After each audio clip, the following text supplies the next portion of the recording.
ஆனால் இதை வச்சு எலெக்ஷனில் ஜெயிச்சிருவாங்க அப்படின்லாம் அவர்கள் நினைப்பார்களே, ஆனால் அது பகல் கனவு. ஆனால் அவர் ஆட்சியை பிடிப்பார், அவர் முதலமைச்சர் ஆவார் என்பதெல்லாம் வாய்ப்பே இல்லாத ஒரு விஷயம் என்று தான் நான் கருதுகிறேன். ஆமாம், கடந்த 4 மாதங்களாக கடும் நெருக்கடிக்கு உள்ளாகி இருந்த விஜய்க்கு ஒரு ஆறுதல் பரிசு கிடைத்திருக்கிறது.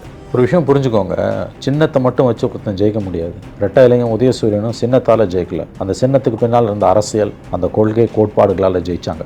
உதயசூரியன்றது ஒரு சின்னம், ஆனால் அந்த சின்னத்துக்கு பின்னால் இருந்த அரசியல், தமிழ் மொழிக்கான அவருடைய போராட்டம், மாநில உரிமைகளுக்கான போராட்டம், மக்கள் பிரச்சனைகளுக்காக களத்தில் வர்றது, இதையெல்லாம் சேர்ந்து தான் உதயசூரியனுக்கு அந்த ஒரு மதிப்பை, அந்த ஒரு நன்மதிப்பை, பிராண்ட் வேல்யூவை கூட்டுச்சு. To put it very bluntly, புரிதலுக்காக சொல்கிறோம் பிராண்ட் வேல்யூன்றது. அதே மாதிரி இரட்டை இலை என்பது அது எளிய மக்களுக்கான ஒரு அரசியலை முன்னெடுத்ததால், திமுகவோட அராஜகத்துக்கு எதிரான அரசியலை முன்னெடுத்ததால் இரட்டை இலைக்கான மவுசு, இரட்டை இலைக்கான அக்செப்டன்ஸ், ஏற்பு என்பது மக்களிடம் கூடியது. சின்னத்தால் மட்டும் ஒருத்தன் ஜெயிக்க முடியாது. சின்னத்துக்கு பின்னால் இருக்க அரசியல் என்ன?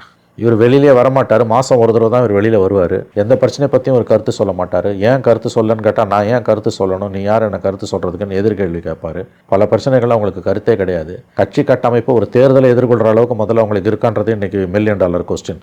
அதனால் இந்த சின்னன்றதை மட்டும் வச்சுக்கிட்டு ஒருபோதும் அவங்களால ஒரு அரசியலை, பெரிய அரசியலை, வெற்றிகரமான அரசியலை முன்னெடுக்க முடியாது.